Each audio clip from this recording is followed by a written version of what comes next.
வணக்கம். நான் உங்கள் ஜோதிட ஆசான் வஜ்ரம் அருள்ராம். உறவுகளே, குரு பகவான் பெயர்ச்சி அடைகிறார். மிதுன ராசியிலிருந்து கடக ராசிக்கு வரும் 26/5/2026 செவ்வாய்க்கிழமை காலை 11:08 பெயர்ச்சியாக இருக்கிறார். இவர் பெயர்ச்சி ஆகி என்ன பலனை தருகிறார் என்பதை பற்றி நாம் லக்ன ரீதியாக பார்த்து கொண்டு இருக்கிறோம். மேஷம், ரிஷபம், மிதுனம், கடகம் இந்த லக்னத்திற்கெல்லாம் சொல்லி முடித்துவிட்டது. இன்று நாம் சிம்ம லக்னத்திற்கு பலன்களை பார்க்க இருக்கிறோம். சிம்ம லக்னத்துக்காரர்களே, உங்களுக்கு இந்த குரு பகவான் 5க்கும் 8க்கும் அதிபதியாக இருந்து 12ஆம் பாவகத்தில் அமர்கிறார். 5க்கும் 8க்கும் அதிபதியாக இருக்கக்கூடிய குரு பகவான் 12இல் அமர்ந்து உங்களுக்கு என்ன பலனை தருகிறார் என்பதை பற்றி நாம் பார்ப்பதற்கு முன்னால், புதிதாக நமது சேனலை பார்த்து கொண்டிருக்கும் உறவுகளுக்கு ஒரு சில வார்த்தைகள். உறவுகளே, உங்கள் சொந்த பந்தங்கள், உற்றார் உறவினர்கள், நண்பர்கள் மற்றும் அக்கம் பக்கத்தில் உள்ள அனைவரிடத்திலும் நமது சேனலை எடுத்து சொல்லி அவர்களையும் சப்ஸ்கிரைப் செய்ய சொல்லுங்கள். உறவுகளே, நாம் ஸ்ரீ ஜெயகௌரி ஜோதிடாலய நிறுவனம் ஒன்றை நடத்தி கொண்டு வருகிறோம். அந்த நிறுவனத்தின் வழியாக இல்லாதவர்களுக்கும் இயலாதவர்களுக்கும் ஏழை எளியவர்களுக்கும் நம்மால் முடிந்த உதவிகளை செய்துண்டு வரோம். அது மட்டுமல்ல, ஆலய பணிகள், வேள்வி வளர்ப்பது, ஹோமம் வளர்ப்பது, இது போன்ற நற்காரியங்களையும் நாம் செய்து கொண்டு வருகிறோம். நாம் செய்யும் இந்த செயல்களினால் கிடைக்கப் பெறக்கூடிய புண்ணியங்கள் அத்தனையும் கௌரி ஆன்மீக சேனலை சப்ஸ்கிரைப் செய்து பார்த்து கொண்டிருக்கக்கூடிய உங்களுக்கும் உங்கள் குடும்பத்தாருக்கும் புண்ணியம் கிடைக்கும் என்பதில் மாற்று கருத்து வேண்டாம். உறவுகளே, அதற்காகத்தான் சொல்கிறேன். எல்லோரிடத்திலும் எடுத்து சொல்லி அவர்களையும் சப்ஸ்கிரைப் செய்ய சொல்லுங்கள். அவர்களுக்கும் இந்த புண்ணியம் கிடைக்கட்டும். முதலில் பார்த்து கொண்டு இருக்கக்கூடிய நீங்கள் சப்ஸ்கிரைப் செய்து விடுங்கள். அருகில் இருக்கக்கூடிய பெல் பட்டனை ப்ரெஸ் பண்ணிக்கோங்க. லைக் பண்ணுங்க, ஷேர் பண்ணுங்க. இப்போ பதிவுக்குள்ள போகலாம் வாங்க உறவுகளே.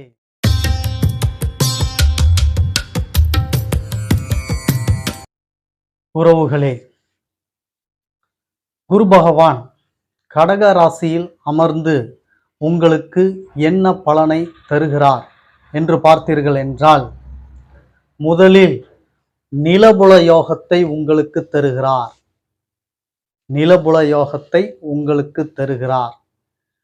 வீடு கட்டுவதோ, வீடு கட்ட முயல்வதற்கோ, அல்லது கட்டிய வீட்டை பிரச்சனையாக கடன் சுமைகள் ஏதேனும் தொந்தரவுகளால் அதை நிறுத்தி வைத்திருந்தீர்கள் என்றால், அந்த வீட்டை கிரகப்பிரவேசம் செய்து வீட்டுக்குள் குடிபுகுவதற்கு ஓர் அருமையான தருணத்தை குரு பகவான் ஏற்படுத்தி தருகிறார். நில யோகத்தை தருகிறார். வீடு கட்டுவதற்கு வாங்குவதற்குண்டான யோகத்தை தருகிறார். வண்டி வாகனங்கள் புதிதாக வாங்கவோ, அல்லது வண்டியை நீங்கள் இயக்காமல் பராமரிக்காமல் விட்டிருந்தால் அதை எடுத்து பராமரித்து இயக்குவதற்குண்டான வழிவகையை குரு பகவான் செய்கிறார். அது மட்டுமல்ல, பிள்ளைகளுக்கு படிப்பில் மந்தமாக இருந்தவர்களுக்கு உற்சாகமாக படிப்பில் முன்னேற்றத்தை தர இருக்கிறார். உங்களுக்கு தாயாரின் அனுகூலங்கள் கிடைக்கப்பெறும். தாய் வழியில் சொத்துகள் சிலருக்கு கிடைக்கலாம். தாய் வழியில் ஏதேனும் ஓர் அனுகூலம், அது சொத்து வகையாக இருந்தாலும் சரி, பொருள் வகையாக இருந்தாலும் சரி, மொத்தத்தில் தாயால் அனுகூலமும் அதிர்ஷ்டமும் கிடைப்பதற்குண்டான வாய்ப்புகள் இருக்கிறது. சுகஸ்தானம் சிறப்பாக இருக்கிறது. சுகபோகத்தை அனுபவிக்கக்கூடிய நிலையை குரு பகவான் உங்களுக்கு தருகிறார். அது மட்டுமல்ல, உறவுகள், விட்டு போன சொந்தங்கள், எதிரியாக இருந்தக்கூடிய நிலையெல்லாம் நீங்கி சொந்த பந்த உறவுகள் தானாக உங்களை தேடி நட்பு பாராட்டுவார்கள், இணைவார்கள், மகிழ்ச்சியாக இருக்கக்கூடிய தருணத்தை உங்களுக்கு தருவார்கள். தாய் மாமனின் ஆதரவு பெரும்பாலும் உங்களுக்கு அமையப்பெறக்கூடிய வழிவகையை இந்த குரு பகவான் செய்கிறார். சிலருக்கு தாய்மாமன் வகையில் உள்ள கஷ்டங்கள், பிரச்சனைகள், துன்பங்கள் இவைகள் எல்லாம் நீங்கி நட்பு பாராட்டி உறவை மீண்டும் புதுப்பித்துக் கொள்வதற்குண்டான நிலையை தருகிறார். எதிரி பிரச்சனைகளை போக்குகிறார். கடன் பிரச்சனையிலிருந்து, சிக்கல்களிலிருந்து உங்களை விலக்கி அதை நீக்கி உங்களுக்கு புது மனிதனாக தர இருக்கிறார். அதேபோல் வெற்றியை உங்களுக்கு அள்ளி வழங்குகிறார். போட்டி பந்தயங்கள் என்று ஏதேனும் நீங்கள் ஈடுபட்டீர்கள் என்றால் அதில் வெற்றி பெறக்கூடிய வாய்ப்பையும் குரு பகவான் ஏற்படுத்தி தருகிறார். நோய்வாய்ப்பட்டவர்களுக்கு நோயில் இருந்து விடுதலை அளிக்கிறார். நோய் அவர்களை விட்டு விலகி போகும். அவர் சுகமடைவதற்குண்டான வாய்ப்பை இந்த குரு பகவான் தருகிறார். மேலும் உங்களுக்கு கஷ்டங்கள், நஷ்டங்கள் இவைகள் எல்லாம் எவரவர்கள் சிக்கியிருந்தீர்களோ, அதனால் அவமானப்படுவதற்கோ, அதனால் துன்பப்பட்டோ இருந்தீர்கள் என்றால் அதற்கெல்லாம் விடிவு காலம் வந்துவிட்டது. குரு பகவான் அவைகளை எல்லாம் தகர்த்தெறிந்து உங்களுக்கு அதிலிருந்து மீட்டு உங்கள் நல்ல நிலை அடையச் செய்கிறார். சிலருக்கு அதிர்ஷ்டத்தையும் வழங்குகிறார். நான் ஏற்கனவே சொன்னது போல் இந்த லாட்ரி யோகம், ஜாக்பாட் யோகம் இவையெல்லாம் தர இருக்கிறார்.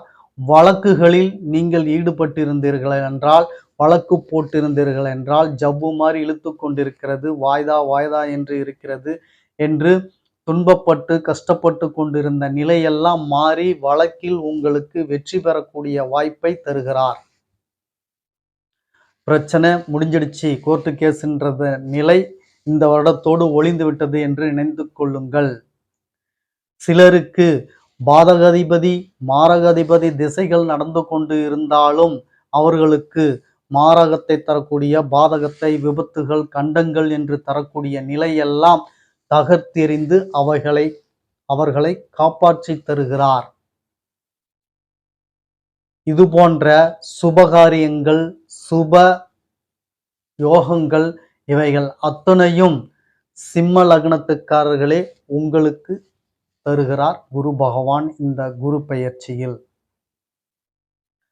அடுத்ததாக உங்களுக்கு 5க்கும் 8க்கும் அதிபதியாக இருக்கக்கூடியவர் 12ல் அமர்கிறார். அது உங்களுக்கு 8ஆம் அதிபதியாக இருந்து 12ல் அமர்ந்தால் கெட்டவன் கேட்டிடில் கிட்டிடும் ராஜயோகம் என்பதற்கேற்றவாறு விபரீத ராஜயோகம் என்று சொல்வார்கள். 8ஆம் அதிபதி மறைவு ஸ்தானத்தில் ஆதிக்கம் செலுத்தக்கூடிய அதிபதியாக இருக்கக்கூடிய ஒருவர் அதே மறைவு ஸ்தானத்தில் அமர்ந்தால் அது விபரீத ராஜயோகத்தை ஏற்படுத்தும். சிலருக்கு அந்த அமைப்பு இருக்கும் என்றால் அவர்களுக்கெல்லாம் திடீரென்று பணவரவு, திடீரென்று எதிர்பாராத நிலையில் ஒரு அதிர்ஷ்டம் எல்லாம் அவர்களுக்கு கிடைக்கும். விபரீத ராஜயோகம் என்று சொல்லக்கூடிய நிலை. பின்னாடியே சிக்கலும் இருக்கும், அதிலும் கவனம் தேவை. மாட்டிக்கொள்ளாதீர்கள். பார்த்து சாதுரியமாக சூழ்நிலைக்கு ஏற்றவாறு நீங்கள் நடந்து கொள்ளுங்கள். அதேபோல் 5ஆம் அதிபதியாக இருந்து 12ல் அமர்வதால் சிலர் உங்கள் பிள்ளைகளை நீங்கள் பிரிந்து வாழ நேரிடும். படிப்புக்காக ஹாஸ்டலில் விடுவதற்கோ அல்லது வெளிநாடுகளில் சென்று படிப்பதற்கோ வேலைக்கு செல்வதற்கோ இது போன்ற நிகழ்வுகளால் பிள்ளைகளை பிரிந்து இருக்கக்கூடிய நிலை ஏற்படும். குரு பகவான் பாதிக்கப்பட்டு 5ஆம் அதிபதியும் பாதிக்கப்பட்டிருந்தால் சிலருக்கு பிள்ளைகளுக்கு கண்டத்தை கூட தருவதற்குண்டான வாய்ப்புகள் இருக்கிறது. இது எல்லாம் அசுப செயல்கள். அதேபோல் விரய செலவுகள் தாராளமாக செய்யக்கூடிய நிலைப்பாட்டை குரு பகவான் தருகிறார். இருந்திலும் ஒரு ஆறுதல் என்ன என்று கேட்டீர்கள் என்றால் அவை அத்தனையும் சுப விரயங்களாக உங்களுக்கு இருக்கிறது என்பதில் நீங்கள் மகிழ்ச்சி அடைந்து கொள்ளலாம். எனவே விரய செலவு அசுப செயல்களுக்கு செய்தால்தான் அது நம் மன கஷ்டமும் வரும், பொருளாதார சரிவும் வீழ்ச்சியும் நமக்கு தெரியும். அதனால் துன்பப்படுவோம். ஆனால் சுப விரயங்கள் செய்யும் பொழுது அது நம் லாப கணக்கில் நமக்கு அது வந்துவிடும். மனதிற்கும் சந்தோஷமாக இருக்கும் என்பதை நீங்கள் நினைவில் வைத்துக் கொள்ள வேண்டும். குரு பகவான் மிதுன ராசியிலிருந்து கடக ராசியில் சஞ்சரிக்கக்கூடிய இந்த ஒரு வருட கால பலன் உங்களுக்கு இப்படித்தான் இருக்கும். சிம்ம லக்னத்துக்காரர்களே, உங்களை ஒன்று நினைவில் வைத்து கொள்ள சொல்கிறேன். இந்த பலன்கள் ராகு கேதுக்கள் பெயர்ச்சியாக இருக்கும் வரைதான். அவர்கள் ராகு கேதுக்கள் பெயர்ச்சி அடைந்து விட்டால், இப்போ சிம்மத்தில் இருக்கக்கூடிய கேது பகவான் கடகத்திற்கு வருவார். கும்பத்தில் இருக்கக்கூடிய ராகு பகவான் மகரத்திற்கு வருவார். வரும் ஐப்பசி மாதத்தில் இந்த பெயர்ச்சி நிகழவிருக்கிறது. அது நிகழ்ந்தால் இந்த பலன்களில் மாற்றங்கள் ஏற்படும். உறவுகளே, சிம்ம லக்னத்துக்காரர்களே, நினைவில் வைத்துக் கொள்ளுங்கள். அருள்ராம் ஐயா சொன்னார், ஒரு வருட காலத்திற்கு இந்த பலன் ஓஹோ என்று இருக்கும் என்று. ஆனால் ஒன்றும் இல்லையே, பலன்கள் வேறு விதமாக நடக்கிறதே என்று நீங்கள் நினைக்க வேண்டாம். ராகு கேதுக்கள் பெயர்ச்சியால் பலன்கள் மாறுபடும் என்பதில் மாற்று கருத்து இல்லை. எனவே இருக்கும் கால நேரத்தை நீங்கள் சமயோசிதமாக யோசித்து நன்மைகளை எந்த அளவிற்கு ஈட்ட முடியுமோ, எட்ட முடியுமோ, தேடி கொண்டு வைத்து கொள்ள முடியுமோ அந்த வேலைகளில் ஆயத்தமாக இறங்கி சேகரித்து செயல்படுத்தி வெற்றி காணுங்கள் என்று சொல்லிக்கொண்டு, மீண்டும் உங்களுக்கு ஒரு வேண்டுகோள். பதிவை பார்த்து கொண்டிருக்கக்கூடிய நீங்கள் கமெண்ட் பண்ணுங்க, ஐயா நன்றாக இருக்கிறது பதிவு என்று. அது எமக்கு உற்சாகத்தையும் மனமகிழ்ச்சியும் ஏற்படுத்தி தரும். லைக் பண்ணுங்க. நல்ல விஷயங்கள் ஒருவரை, அதாவது எப்பொழுதும் என்னுடைய மனோநிலை என்னவென்றால், உதவி செய்யாவிட்டாலும் உபத்திரமாக இருக்கக்கூடாது என்று நான் அடிக்கடி சொல்வேன். அப்படித்தான் இன்று வரையில் நான் வாழ்ந்து வருகிறேன்.